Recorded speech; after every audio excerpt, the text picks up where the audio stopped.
A maldição de Deus sobre os hereges. 1 Reis 15, 25 e fim 34.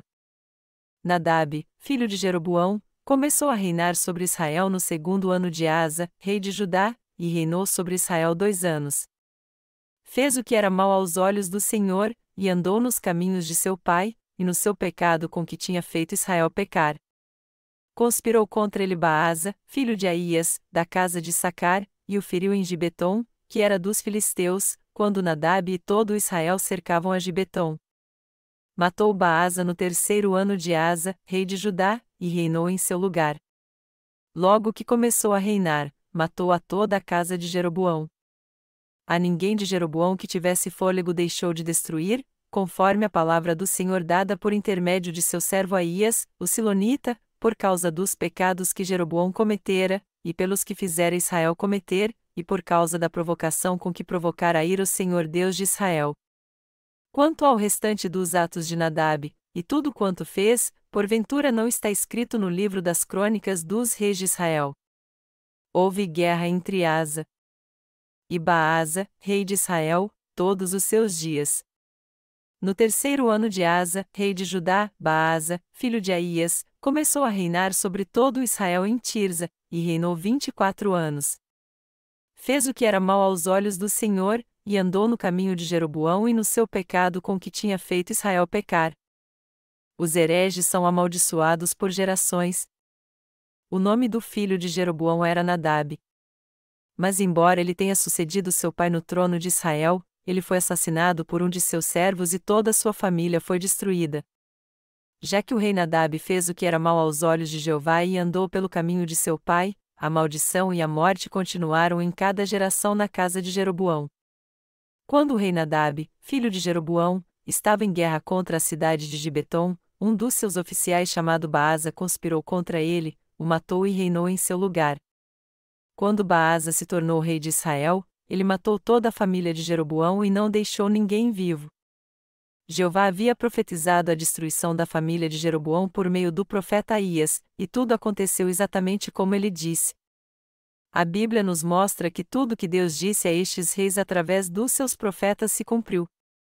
Baasa, que conspirou contra o rei Nadab e o matou, deixou seu trono para seu filho. Entretanto, mais uma vez um oficial chamado Zinri conspirou contra ele e o matou, usurpando assim o trono de Israel. Deus disse que destruiria a família de Jeroboão por causa dos seus pecados. Já que os pecados de Jeroboão provocaram a ira de Deus, ele prometeu que acabaria com todos que tivessem sua fé, e tudo aconteceu segundo a sua palavra. Quase todos os reis de Israel não viveram muito depois que assumiram o trono. Quase todos eles morreram no campo de batalha ou foram assassinados por seus servos fiéis. Uma coisa em comum na vida de todos estes reis é que eles cometeram os mesmos pecados de Jeroboão e Deus os levou à morte. Quando o filho de Jeroboão se tornou rei, ele também cometeu os mesmos pecados que seu pai cometeu diante de Deus. Ele adorou os bezerros de ouro em que seu pai cria como seus deuses, provocou a ira de Deus e acabou sendo assassinado. Assim como seu pai, ele pecou indicando pessoas comuns para o sacerdócio, permitindo que qualquer um fosse sacerdote. Como consequência, ele foi amaldiçoado e morreu. Praticamente quase todos os reis do reino do norte de Israel assumiram o trono por traição. O rei Nadab foi assassinado por um homem chamado Baasa, que é mencionado na passagem bíblica deste capítulo. Baasa conspirou contra o rei Nadab e o assassinou num lugar chamado Gibeton. Enquanto o rei Nadab estava ocupado combatendo as tropas inimigas em Gibeton, Baasa o matou e se tornou rei de Israel. Quando Baasa assumiu o trono, ele matou todos os homens da família de Jeroboão e não poupou ninguém. Mas depois de se tornar rei, ele também cometeu os mesmos pecados de Jeroboão. Por causa de um homem, aquela fé errada e miserável continuou sendo passada. Assim como os filhos herdam o mesmo sangue dos seus pais, a fé de um herege foi herdada pelos seus sucessores. O que nós temos que entender aqui é que a fé é algo que é passado e herdado por alguém, independente se ela é correta ou não. Assim como em uma dinastia um filho sucede seu pai no trono, uma fé errada continua sendo passada e é herdada pelos sucessores. Foi por isso que os monarcas do Reino do Norte de Israel cometeram os mesmos pecados do rei Jeroboão. E por terem cometido estes pecados, Deus os castigou incitando o coração dos seus oficiais. No entanto, quando estes traidores se tornaram reis, eles também cometeram os mesmos pecados. Podemos tirar uma lição muito importante daqui: a fé é passada de geração a geração. Até quando continuou a fé do rei Jeroboão? Como nós sabemos muito bem, podemos dizer com toda segurança que a fé errada do rei Jeroboão continua até hoje no cristianismo. Isso porque o cristianismo no mundo inteiro hoje está servindo aos bezerros de ouro como seus deuses. Muitos de vocês provavelmente já ouviram falar do rei Acabe, talvez o mais maligno de todos os reis na história de Israel. O rei Acabe, do reino do norte de Israel, herdou totalmente a fé de Jeroboão. Sua esposa era Jezabel. Essa mulher estrangeira adorou tantos ídolos em Israel e tinha total controle sobre seu marido, o rei Acabe, que contribuiu muito para que Israel se tornasse uma nação totalmente pagã e idólatra. Depois que Jeroboão começou a reinar sobre o reino do norte de Israel, ele fez 2 bezerros de ouro e levou o povo a crer neles no lugar de Jeová. Ao fazer isso, Jeroboão se tornou o precursor que levou os israelitas a ter uma fé errada. E essa fé enganosa de Jeroboão continuou até os dias de Jesus Cristo. Isso não é algo impressionante? Jeroboão foi punido por Deus nitidamente por causa da sua fé enganosa. Mas como foi que sua fé pôde ser passada adiante? Porque os israelitas repetiram continuamente os pecados de Jeroboão, já que eles sabiam muito bem que sua fé estava errada. Embora o trono do reino do norte de Israel tenha mudado de mãos, a fé dos seus reis continuou sendo a mesma. Independente de o trono ter sido sucedido por um herdeiro legítimo ou por um oficial rebelde, todo rei invariavelmente herdou a fé de Jeroboão. Os reis do reino do norte de Israel fizeram a si mesmos sumos sacerdotes e levaram o povo a ter uma fé falsa. Foi por isso que os israelitas creram segundo a fé dos seus reis, provocaram a ira de Jeová ao cometer os mesmos pecados do rei Jeroboão, e acabaram sendo destruídos juntos com seus reis. Enquanto eu lia o livro de Reis, eu pensei, o povo de Israel e seus reis eram tão estúpidos. Conforme a linhagem real ia sendo sucedida e reis entravam e saiam, eles tinham que ter visto que eles eram amaldiçoados por estarem adorando os bezerros de ouro como seus deuses e, ao entenderem isso, eles deveriam ter voltado atrás na mesma hora e adorado a Deus de forma correta, mas eles não deixaram sua fé errada. Eu jamais quero que vocês sejam como essas pessoas. Quando o filho de Jeroboão se tornou rei, ele também cometeu o mesmo pecado de seu pai e adorou ídolos e os bezerros de ouro. Mas não foi só o filho de Jeroboão que cometeu esse pecado, mas seu povo também creu como ele e seguiu pelo seu caminho. A nação de Israel foi toda destruída por causa da sua fé errada. Se os reis de Israel entendessem que sua fé estava errada, eles poderiam voltar atrás e não ser amaldiçoados por Deus, mas ao invés de deixarem sua fé enganosa, eles ensinaram ao seu povo. Eles ensinaram seu povo assim porque eram reis de Israel. E o povo de Israel cria assim porque era ensinado pelos seus reis. O mesmo acontece nas igrejas cristãs hoje em dia, os cristãos creem no que é ensinado pelos seus líderes. Algumas denominações enfatizam sua história dizendo: haja vista que os pastores que nos precederam na nossa denominação foram martirizados por Deus, vamos viver como eles. Não há nada de errado nisso, mas eu acho que o melhor seria eles levarem os cristãos a ter uma vida de fé agora, ao invés de explorarem a fé dos pastores que foram martirizados antes deles. Eu creio que a fé correta em Deus nasce de maneira natural no coração cheio de fé que é inspirado pela verdade do Evangelho da água e do Espírito. Até hoje a fé de Jeroboão é exercida por aqueles que adoram os bezerros de ouro. Nós podemos ver que até hoje a fé enganosa está sendo perpetuada nas igrejas cristãs no mundo inteiro. Há muitas denominações no cristianismo hoje como a presbiteriana, a metodista, a batista e a Igreja Evangélica da Santidade.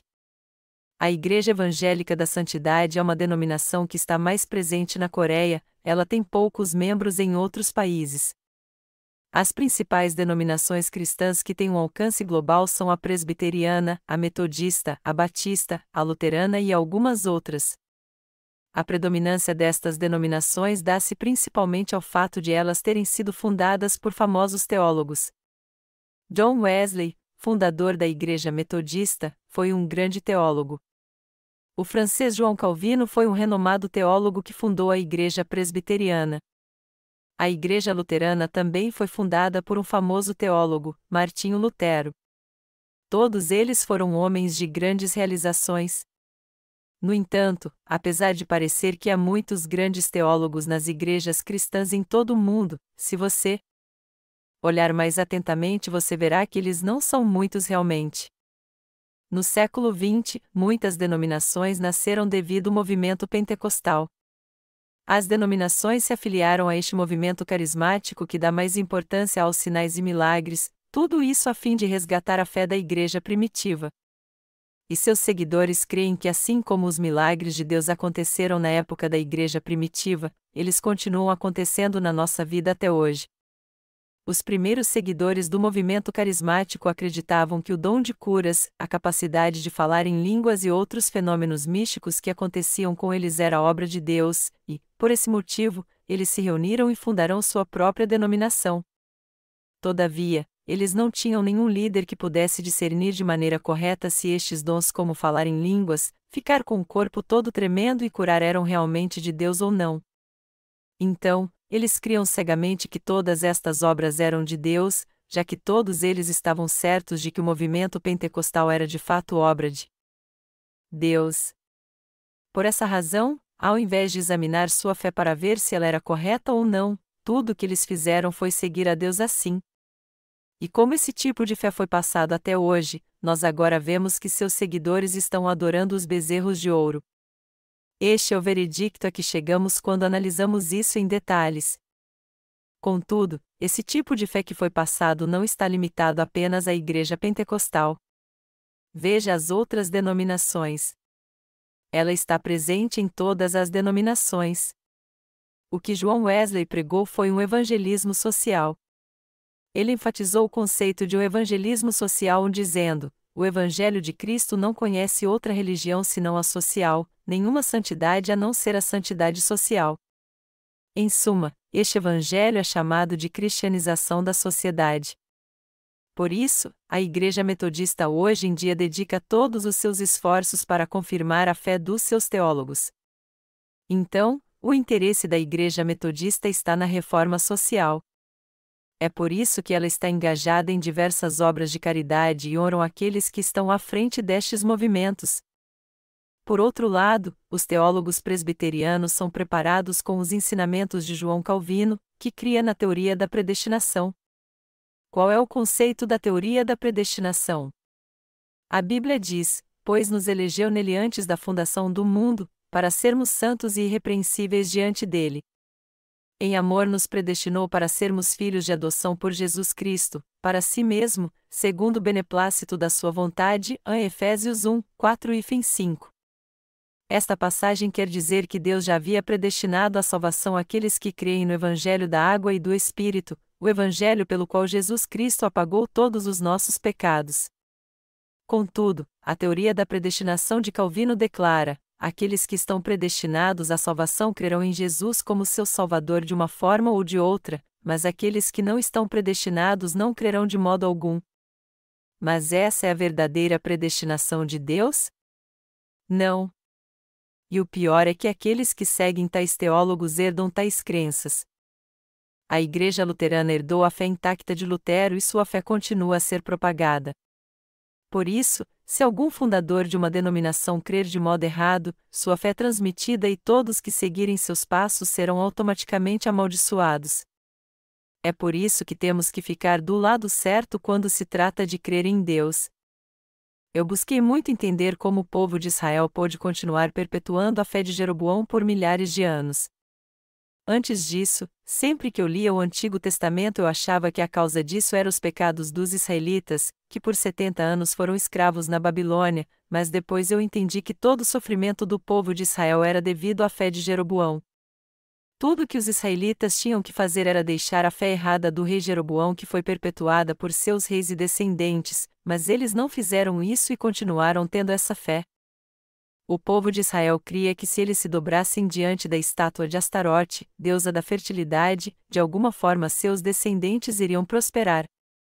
Eles adoravam Astarote como se ela fosse Deus, pensando de modo carnal que assim eles teriam muitos filhos, seriam ricos e teriam uma vida longa e saudável. Eles também adoravam Baal, acreditando que assim teriam prosperidade material. Aqueles que tinham a fé do rei Jeroboão adoravam a Deus, mas também adoravam ídolos, criam neles e se dobravam perante eles. Não foi por isso que Isaías e muitos outros profetas do Antigo Testamento repreenderam o povo de Israel e seus reis? No entanto, embora estes reis tenham sido repreendidos por causa dos seus pecados, ainda assim eles não deram ouvidos às palavras dos servos de Deus, e foi por isso que no final ele permitiu que sempre acontecessem revoltas e estes reis fossem mortos. Você tem que entender que até o cristianismo continua guardando de forma intacta a fé enganosa de Jeroboão, apesar de não entender isso. Até hoje os cristãos pecadores têm essa fé e a seguem cegamente, já que o cristianismo defende essas doutrinas enganosas. Vamos ver agora algumas doutrinas que as denominações creem sobre a Santa Ceia. Igrejas como a luterana creem na doutrina da consubstanciação defendida por Martinho Lutero. E embora ela seja muito diferente da doutrina da transubstanciação, na verdade, ambas são quase a mesma coisa.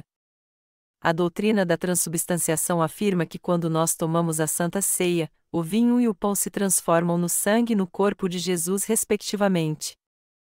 Na última ceia, quando Jesus celebrou a Santa Ceia, o pão que ele usou era um pão simples. Ele então partiu o pão e o deu aos seus discípulos dizendo: "Tomai, comei, este é o meu corpo." E ao compartilhar o vinho com seus discípulos, Jesus lhes disse: "Bebei do cálice, pois este é o meu sangue que é derramado por vós." Porque ele estabeleceu este sacramento e ordenou que ele fosse mantido perpetuamente. Na noite que foi preso para ser crucificado, Jesus pegou o pão, deu graças a Deus e o partiu dizendo: "Isto é o meu corpo que é entregue por vós, fazei isto em memória de mim." Semelhantemente, depois de cear, tomou o cálice, dizendo: "Este cálice é a nova aliança no meu sangue, fazei isto todas as vezes que beberdes, em memória de mim." 1 Coríntios 11, 24 e 25. Está bem claro que Jesus instituiu este sacramento para que nos lembrássemos da obra da salvação. Na Santa Ceia, o pão significa o batismo que Jesus recebeu para levar sobre si todos os pecados deste mundo de uma vez por todas, enquanto que o vinho significa que o sangue que ele derramou na cruz foi para purificar todos os nossos pecados. A doutrina da transubstanciação, por outro lado, afirma que quando um padre consagra o pão e o vinho na Santa Ceia e diz: "Cordeiro de Deus que apagou os pecados do mundo, olhe por nós", o pão e o vinho se transformam realmente no corpo e no sangue de Jesus.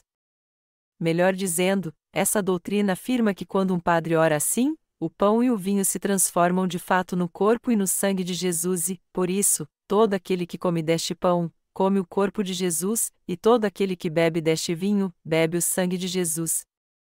Este é o ponto central da doutrina da transubstanciação defendida pela Igreja Católica. Quando Lutero rompeu com a Igreja Católica ao fazer a reforma, ele trouxe consigo essa mesma doutrina, só que com um nome diferente: consubstanciação. Essa doutrina diz que a substância do pão e do corpo de Jesus coexiste quando o padre toma o pão e dá graças a Deus. Lutero mesmo celebrava a ceia em todo culto como os católicos. Ele, que havia sido um monge teólogo da Igreja Católica, trouxe algumas doutrinas e rituais com ele quando rompeu com ela, e essa fé continua a ser sustentada até hoje na Igreja Luterana. Um outro exemplo é a crença católica do batismo infantil que continua intacto. Foi assim que as crenças dos fundadores das igrejas cristãs foram passadas a todos os cristãos. Essas crenças, porém, são todas enganosas quando colocadas à prova pela palavra de Deus. Nós temos que crer no Evangelho da água e do Espírito para tomar a Santa Ceia pela fé, pois só assim receberemos este sacramento pela fé. Só porque os pais creem no Evangelho da água e do Espírito, isso não significa que seus filhos serão salvos. E também não é verdade que só porque alguém recebeu o batismo formal ele será salvo dos seus pecados. Ao contrário, precisamos conhecer o Evangelho da água e do Espírito e crer nele, entender por que Jesus foi batizado no Rio Jordão por João Batista e por que ele derramou seu sangue e morreu na cruz. Entretanto, para fazermos isso, primeiro temos que conhecer a verdadeira natureza do homem e ter um entendimento correto dos nossos pecados. Temos que pregar a verdade e anunciar nossa fé no Evangelho da água e do Espírito a todos. Mas já que as crenças erradas, dogmáticas e doutrinárias foram passadas de geração a geração, o cristianismo se tornou uma religião mundana hoje em dia. A espinha dorsal da Igreja Presbiteriana é formada pelo que eles chamam de 5 pontos do calvinismo, que recebeu este nome por causa do seu criador, Calvino. E representando estes 5 pontos do calvinismo está a doutrina da predestinação. Esta doutrina afirma que Deus ama algumas pessoas e decidiu salvá-las antes da fundação do mundo, enquanto que outras não foram escolhidas. Então, Deus já salvou aqueles que foram destinados a ser salvos por Jesus Cristo. Por isso, os que creem nessa doutrina dizem que alguns já foram predestinados a ser salvos, e que estes predestinados eleitos por Deus serão salvos e entrarão no céu porque creem em Jesus, enquanto que aqueles que não são amados por Deus e não foram predestinados à salvação serão rejeitados.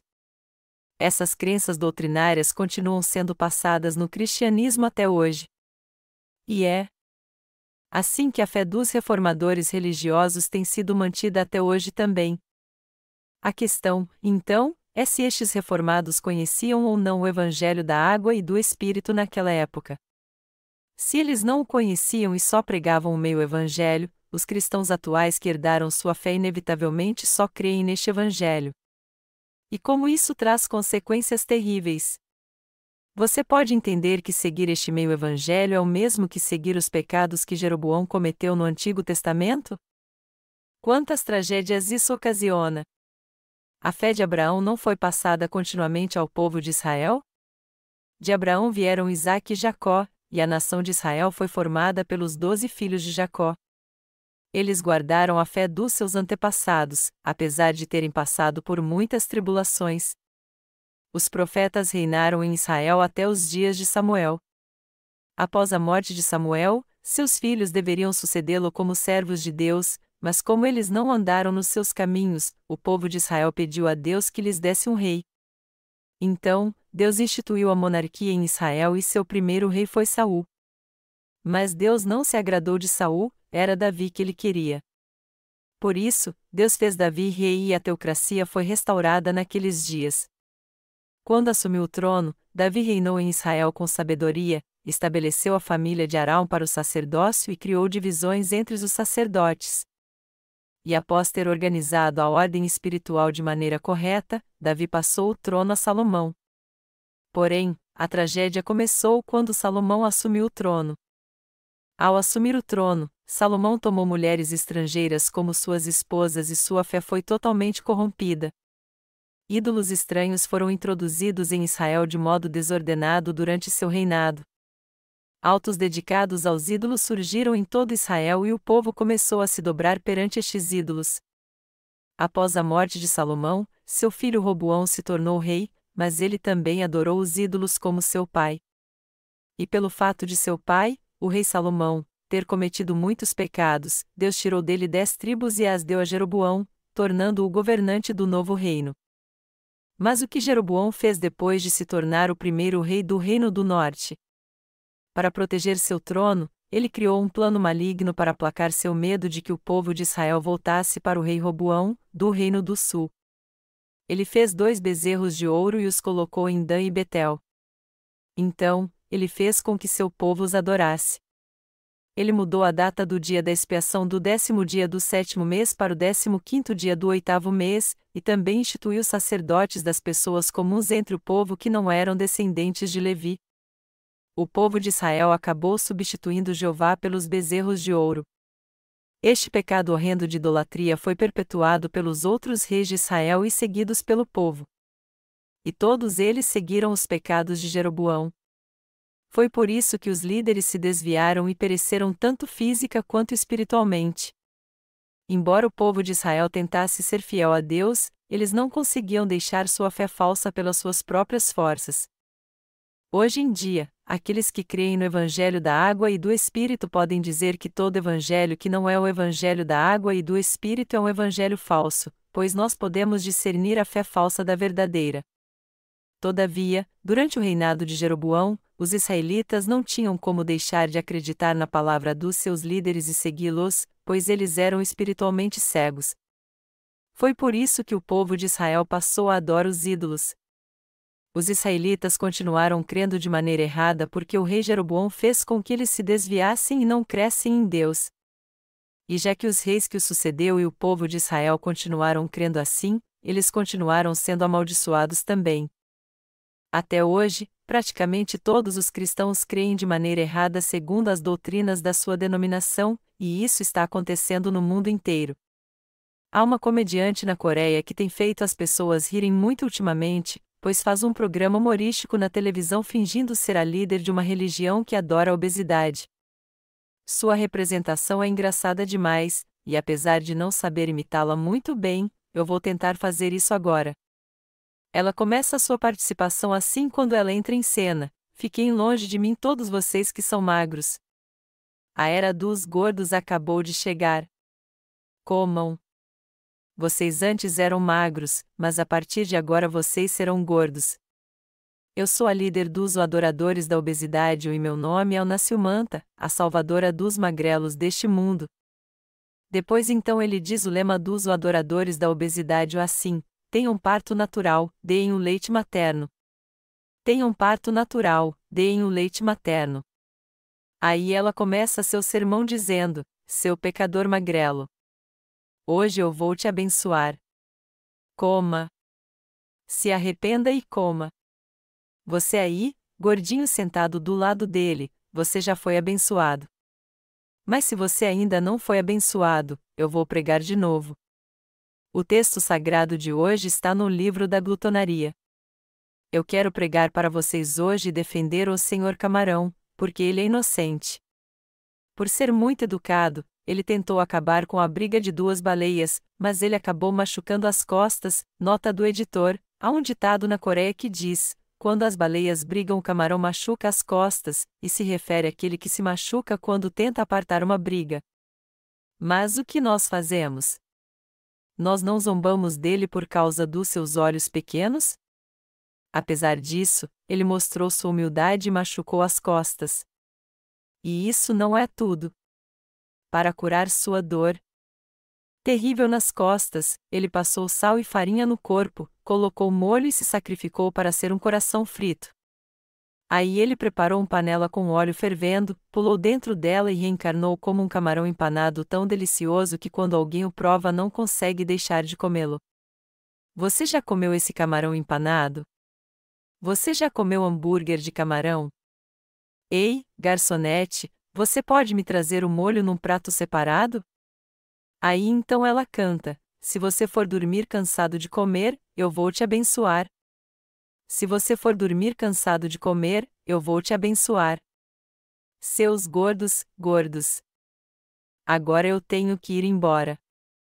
Então outro comediante a impede de ir embora dizendo: mas Nascimanta, por que você parou de pregar essa palavra tão boa?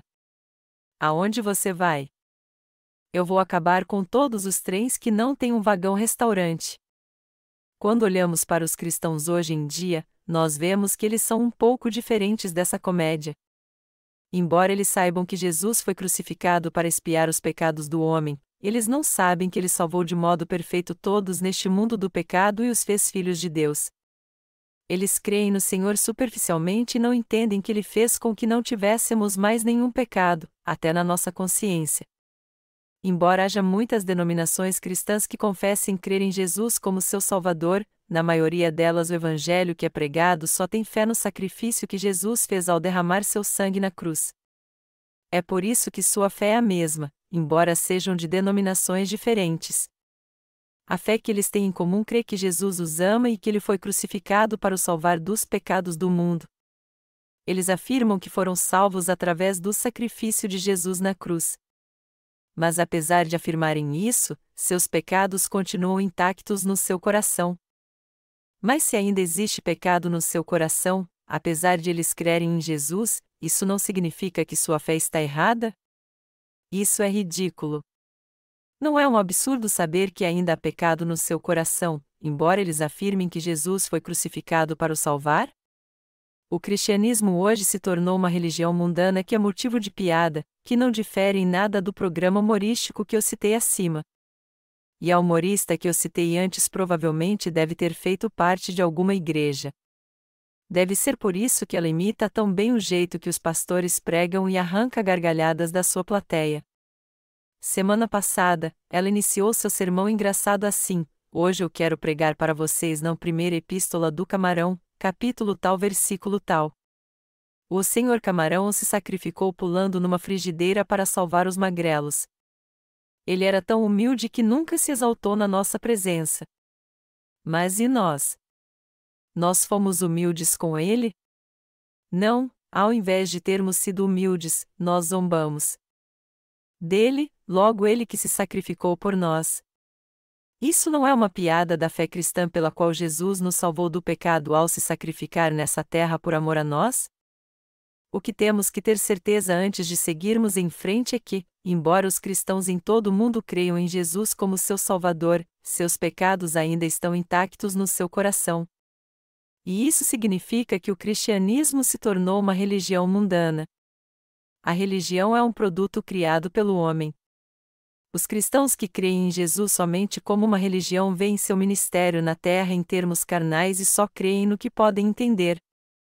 Apesar de Jesus ter vindo a essa terra para salvar os pecadores, muitos cristãos ainda negam isso. Isso é ridículo. Isso é tão engraçado que às vezes eu me sinto como se estivesse assistindo a um programa de humor.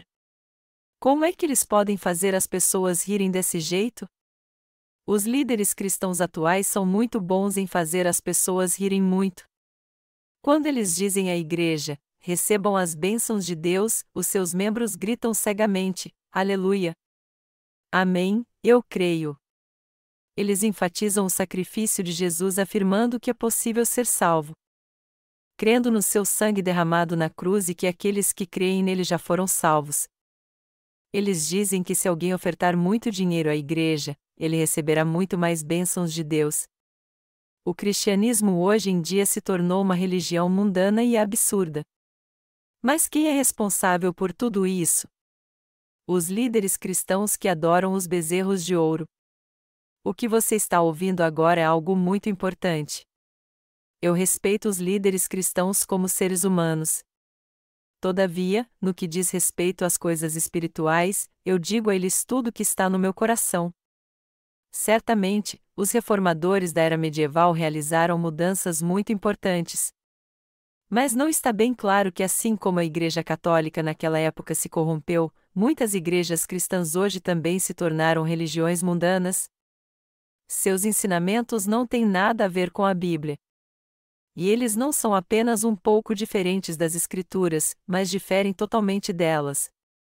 Já que o cristianismo foi simplesmente reduzido a mais uma das religiões do mundo, ele crê em suas próprias doutrinas, não em Jesus que veio pelo Evangelho da Água e do Espírito.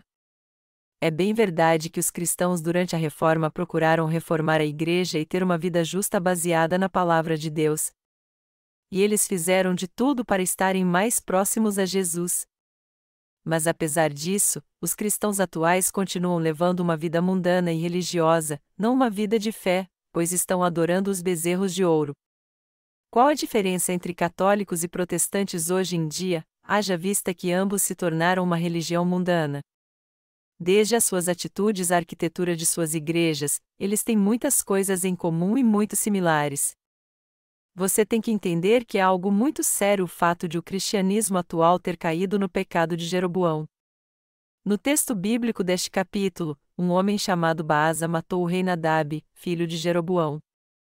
E está escrito que quando Baasa assumiu o trono, ele exterminou toda a família de Jeroboão e não deixou ninguém vivo. E isso aconteceu por causa dos pecados de Jeroboão, como havia profetizado o servo de Deus. A casa de Jeroboão foi totalmente exterminada e cada membro de sua família foi morto. Você consegue entender bem isso? Baasa era oficial do rei Nadab, mas quando se rebelou e assumiu o trono, ele não poupou ninguém da casa de Jeroboão. Ele deu ordem aos seus soldados para exterminar a família do antigo rei. Todos da família de Jeroboão foram mortos. Mas por que isso aconteceu? A Bíblia diz que foi por causa dos pecados que Jeroboão cometera, e pelos que fizera Israel cometer, e por causa da provocação com que provocara a ira o Senhor Deus de Israel. 1 Reis 15h30. Baasa também andou no caminho de Jeroboão ao se tornar rei. Como está escrito, no 3º ano de Asa, rei de Judá, Baasa, filho de Aías, começou a reinar sobre todo Israel em Tirza, e reinou 24 anos. Fez o que era mau aos olhos do Senhor, e andou no caminho de Jeroboão e no seu pecado com que tinha feito Israel pecar. 1 Reis 15:33-34. Os líderes cristãos de hoje não somente pecando sozinhos, mas também estão levando sua igreja a cometer os mesmos pecados. Como isso está errado? Mesmo assim, eles não têm a mínima ideia de que estão fazendo a coisa errada. É algo inconcebível aos líderes cristãos atuais reconhecer que estão cometendo os pecados de Jeroboão por ensinarem que é possível receber a remissão de pecados crendo apenas no sangue de Jesus na cruz. Eles acham que quando fazem algo errado, isso acontece por seu próprio descuido, mas que no fundo eles são realmente bons, cristãos maduros. Mas estes líderes cristãos creem que Jesus os salvou dos seus pecados apenas morrendo na cruz. E é muito provável que ninguém nas igrejas cristãs atualmente creia que essa é uma crença enganosa. Isso nunca deve ter passado pela cabeça de ninguém. Embora as denominações cristãs sejam diferentes, todos os cristãos creem na cruz do Calvário onde Jesus os salvou. É por isso que é algo totalmente inconcebível para eles achar que sua fé está errada. E é muito conveniente para eles crer assim porque todos os outros cristãos creem da mesma forma. É por isso que os ministros e pastores pregam sem cessar que apenas o sangue de Jesus no Calvário traz salvação. No entanto, eles não conhecem o Evangelho da água e do Espírito, o rejeitam, levam outros a crer nos falsos evangelhos, e não têm a mínima ideia do que estão fazendo. Provavelmente nenhum deles acha que ensinar tais doutrinas é o mesmo pecado que Jeroboão cometeu contra Deus. Mas o que a Bíblia diz sobre isso? Ela diz que Jeroboão não somente pecou, mas também levou seu povo a pecar e foi destruído por isso. E essa mensagem é várias vezes enfatizada no Antigo Testamento, começando em 1 Reis e indo até o livro de Malaquias. Que coisa terrível! A maioria dos cristãos hoje acha que sua fé em Jesus está correta. Aqueles que pregam o sangue de Jesus apenas e só dão valor ao seu sacrifício sempre oram, jejuam e se oferecem para fazer obra de caridade. E eles devem até se considerar bons cristãos por expressar o amor de modo prático em sua vida, não apenas em palavras. E eles não veem nada de errado nos seus pais na fé. Longe disso, eles têm certeza de que creem na mais absoluta verdade. Em outras palavras, eles devem achar que não existe outro evangelho que possa lhes dar a salvação a não ser o evangelho do sangue da cruz. Mas a Bíblia diz que o evangelho da água e do Espírito é a grande verdade e o legítimo evangelho. 1 João 5, 4 e 8. Quando meditamos no evangelho da água e do Espírito, nós podemos ver como o cristianismo se desviou hoje em dia. É por isso que, embora o cristianismo tenha uma história de 2000 anos, todos os seus seguidores estão crendo de um modo totalmente errado agora. Até mesmo a sociedade os acusa de ser uma seita. Os presbiterianos creem de modo errado por causa das doutrinas presbiterianas, os católicos creem assim também por causa dos seus credos, e a lista continua. Toda a igreja cristã se desviou da verdadeira palavra de Deus por causa de suas doutrinas erradas. Sua fé é totalmente diferente da fé no Evangelho da água e do Espírito. O Evangelho da água e do Espírito só fala do sangue na cruz? Não. O Evangelho da água e do Espírito diz que quando o Senhor veio a essa terra, Ele levou sobre si todos os nossos pecados ao ser batizado por João Batista, os carregou até a cruz, foi condenado à morte por todos estes pecados, ressuscitou dos mortos e assim se tornou nosso Salvador. Ele declara que Jesus não somente levou todos os seus e os meus pecados quando foi batizado por João Batista, mas que ao derramar seu sangue na cruz, ele também foi condenado por todos os pecados deste mundo, nos livrando assim da morte e da destruição, nos dando livre acesso ao reino do Filho de Deus.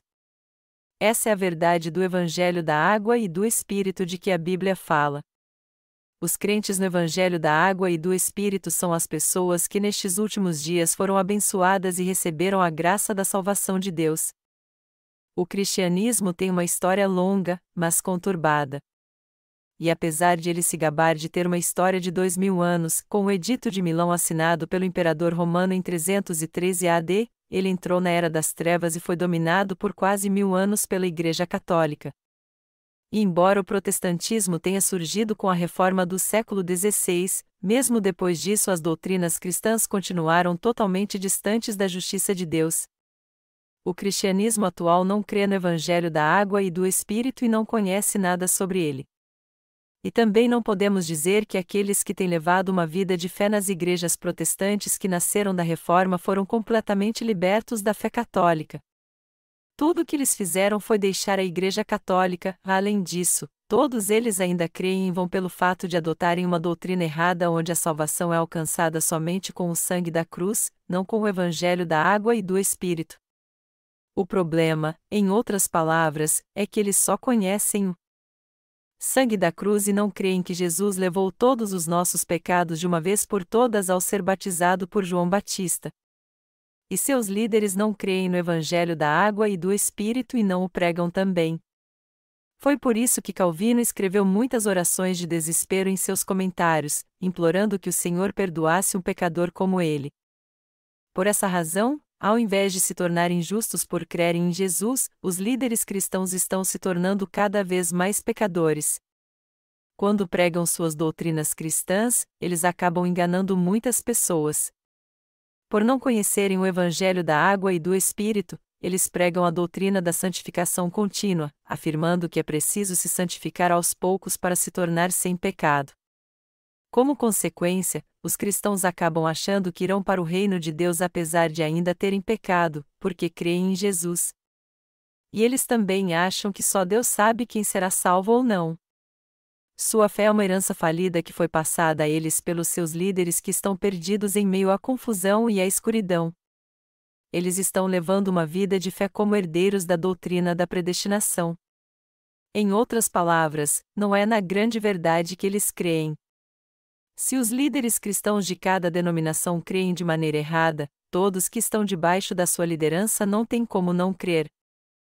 Do mesmo modo também. Por quê? Porque eles não conseguem ver que sua fé está errada, já que isso é tudo que eles conhecem. A origem da heresia remonta ao Antigo Testamento e vem de Jeroboão. Ele é o pioneiro dessa heresia coletiva.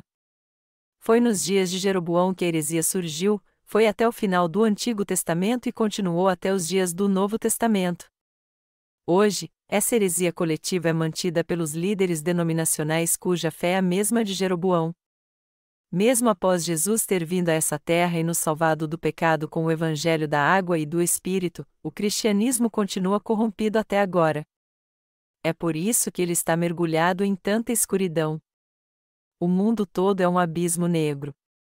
Mas agora Deus fez o mundo brilhar com a verdade do Evangelho da Água e do Espírito. E ao fazer isso, ele levou os crentes no Evangelho da Água e do Espírito a serem salvos do pecado. Ele nos salvou de uma forma perfeita e completa para que nenhum de nós pudesse dizer que tem pecado. Os líderes equivocados das igrejas cristãs devem entender que estão desviando as pessoas agora. Na verdade, estes líderes precisam conhecer agora o Evangelho da Água e do Espírito e crer nele de modo correto para ensiná-lo assim. Nós temos que agradecer a Deus e glorificá-lo pela palavra do Evangelho da Água e do Espírito, o Evangelho que ele nos deu agora. E daqui para frente, temos que crer neste Evangelho e pregá-lo em todo o mundo, pois este Evangelho da Água e do Espírito é a grande verdade descrita na Bíblia.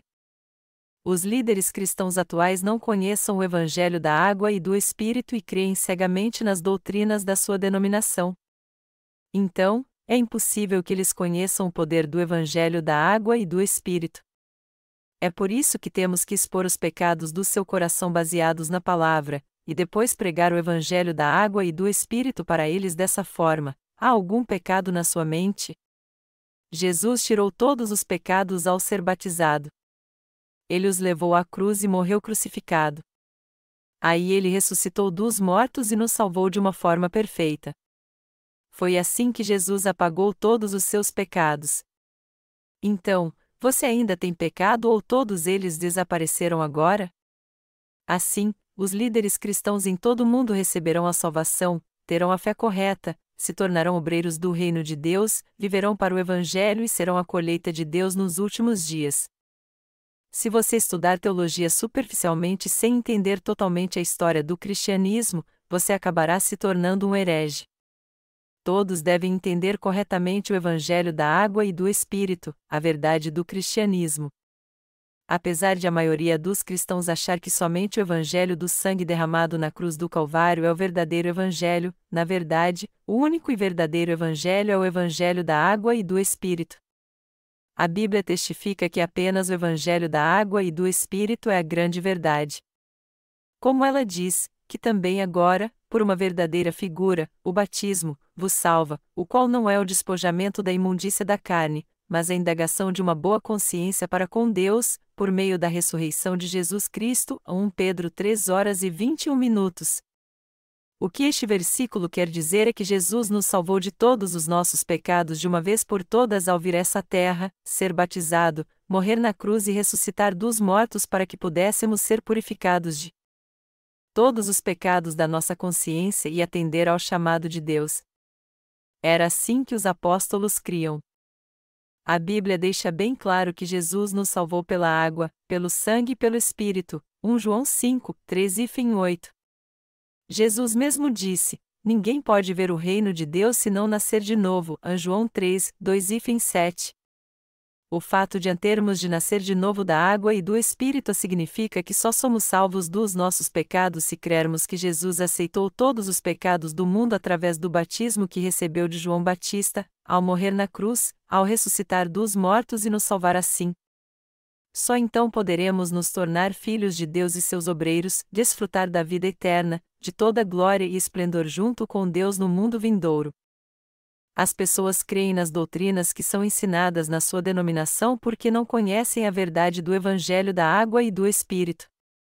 Para que alguém aprenda o Evangelho da água e do Espírito, ele tem que estudar a Bíblia e aprender com aqueles que compreenderam este Evangelho primeiro.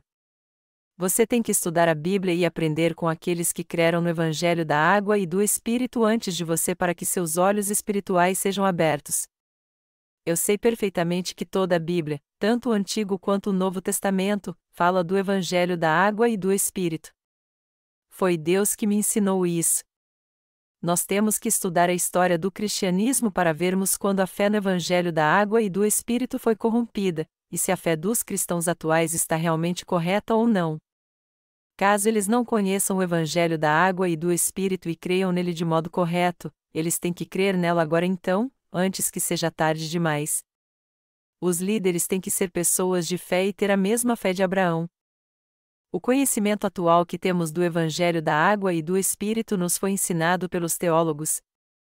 Não, claro que não. Na verdade, eles creem num outro evangelho muito diferente do Evangelho da água e do Espírito. Os reformadores religiosos não tiveram como não fazer a reforma. A Igreja Católica na era medieval só queria roubar o dinheiro das pessoas e confiscar suas propriedades acusando-as de heresia. Ela acusou e matou inúmeras pessoas por heresia. Por exemplo, se uma mulher rica fosse considerada ameaça para a Igreja, ela a acusa de bruxaria e de adoração ao diabo, só para confiscar suas propriedades. A corte pagava testemunhas para cometer perjúrio e testemunhar falsamente assim: essa mulher amaldiçoou Jeová. Ela disse que Jesus não é Deus nem Filho de Deus, ela era torturada, forçada a confessar, e então executada. Os métodos de tortura eram tão hediondos e brutais, e iam desde arrancar a língua ao esquartejamento, que ela não tinha outra escolha senão fazer uma falsa confissão. Ela então era morta em nome da Igreja e todas as suas propriedades eram confiscadas. Era assim a caça às bruxas. E foi deste jeito que a Igreja acumulou suas riquezas na era medieval. É claro. Que a Igreja não está mais envolvida com essas práticas hoje em dia, mas ela cometeu crimes horríveis no passado. Por 1000 anos sua história marcou a era medieval com tais atrocidades. Todos que estudam a história da Igreja sabem disso muito bem. Mas o conhecimento que muitos têm sobre a Reforma é superficial. Os reformadores também cometeram as mesmas atrocidades que as autoridades católicas. Em outras palavras, poucos sabem que a brutalidade da Igreja Católica foi repetida por alguns reformadores protestantes. Por exemplo, João Calvino, o reformador francês, considerava a divindade de Jesus um elemento doutrinário indispensável. Mas havia outros que negavam a divindade de Jesus. Então, assim como a Igreja Católica Romana, Calvino organizou tribunais religiosos com o intuito de persegui-los, condená-los como hereges e queimá-los na fogueira. Os líderes religiosos tinham esse poder naqueles dias. Nós agora temos poder para queimar pessoas na fogueira por heresia? Não, nós não temos essa autoridade. Só estamos tentando fazer com que os cristãos deixem sua fé errada, já que eles creem em outro evangelho e não no evangelho da água e do Espírito. Nós não temos o direito de queimar ninguém na fogueira ou espancá-los até a morte por heresia. Mas antes e durante a Reforma, diversos líderes religiosos e outros líderes tinham este poder.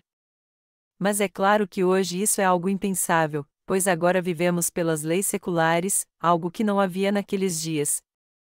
Hoje, no entanto, os herdeiros da Reforma, que ensinam que a fé dos reformadores religiosos é a fé correta, rejeitam a todos cuja fé é diferente da sua fé herética. Há muito tempo, os presbiterianos costumavam acusar os metodistas de heresia, e os metodistas, por sua vez, também acusavam os presbiterianos de heresia, e ambos acusavam a Igreja do Evangelho pleno de heresia. Todas as denominações acusavam umas às outras de heresia. Pelo menos foi isso que aconteceu na Coreia. Mas o que está acontecendo hoje? Já que a Igreja do Evangelho Pleno, que é uma denominação pentecostal, cresce vertiginosamente e se torna cada vez mais influente, ninguém mais ousa acusá-la de heresia. Todas as denominações reconhecem a si mesmas como igrejas cristãs e têm comunhão umas com as outras. Aqui podemos tirar uma importante lição então: no que os líderes crerem, seus seguidores crerão também. A fé de um líder é crucial. É impossível seus seguidores não terem sua fé, mesmo que não queiram ter.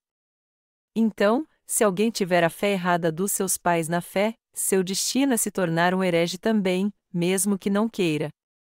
O cristianismo hoje em dia se tornou uma heresia coletiva.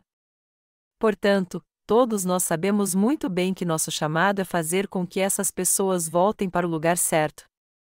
É por isso que nós estamos pregando o Evangelho da água e do Espírito e também usando o exemplo de Jeroboão para explicar a heresia em detalhes. Às vezes queremos ser bem diretos e dizer aos pecadores: vocês não devem crer assim. Vocês são hereges, mas nunca faremos com que eles voltem se usarmos essa abordagem. Se alguém está totalmente dominado por pensamentos errados, é difícil mudar sua maneira de pensar dizendo tudo de uma vez. Nós só poderemos mudar a mente das pessoas se explicarmos para elas, passo a passo e baseados na palavra de Deus, o que exatamente há de errado com sua fé. É assim que elas passam a crer na palavra corretamente e são transformadas para receber a salvação. Muitos atualmente estão recebendo a remissão de pecados através dos nossos livros. Enquanto alguns recebem a remissão de pecados lendo somente alguns dos nossos livros, a maioria deles precisa ler 5 ou 6 livros para serem purificados dos seus pecados. Mas é frustrante ver que, apesar de nós estarmos publicando nossa série de crescimento espiritual agora, não podemos enviá-la para muitos crentes no Evangelho como nós queremos, pois nossos recursos financeiros são muito poucos. Ainda bem que nossos livros continuam sendo traduzidos e publicados em formato eletrônico, e muitos os têm baixado. Já que podemos ver que de um modo geral muitas pessoas hoje creem em heresias, todos nós temos que entender que o nosso chamado é orar para que elas se salvem. Este deve ser o alvo da nossa vida. A razão pela qual nós devemos orar é simples: Deus ouve nossas orações. E porque Ele ouve nossas orações, se orarmos o suficiente Ele com certeza as responderá. Ultimamente houve sérias tensões devido ao programa nuclear da Coreia do Norte, mas o ministro da Unificação Coreana, Chung Dong-yang, retornou da sua última viagem à Coreia do Norte bem-sucedido, pois conseguiu fechar um acordo com o líder Kim Jong-un para que haja cooperação entre os dois países. Nós temos orado muito pelo programa nuclear da Coreia do Norte, e nos parece que Deus tocou o coração de Kim para que ele resolvesse este problema e evitasse uma guerra na Península Coreana. Eu sou grato a Deus por isso. Do mesmo modo, nós temos sempre que orar a Deus para que Ele salve aqueles que estão presos à heresia. Se pregarmos a palavra depois de orarmos, Deus fará com que todos eles voltem para o Evangelho da água e do Espírito. Até agora, as pessoas têm voltado aos poucos e nós somos gratos por isso. Nestes dias de declínio espiritual, é bem provável que todas as denominações voltem também. Eu creio que vai chegar o dia que a obra do Evangelho terá efeito na vida de todos os cristãos e fará com que todos eles voltem para o verdadeiro Evangelho, confessando a nós como eles foram ignorantes todo este tempo, mas que agora encontraram a grande verdade através de nossos livros. Sendo assim, vamos orar por aqueles que estão presos à heresia, e também vamos continuar fazendo a obra da salvação para salvar todos eles.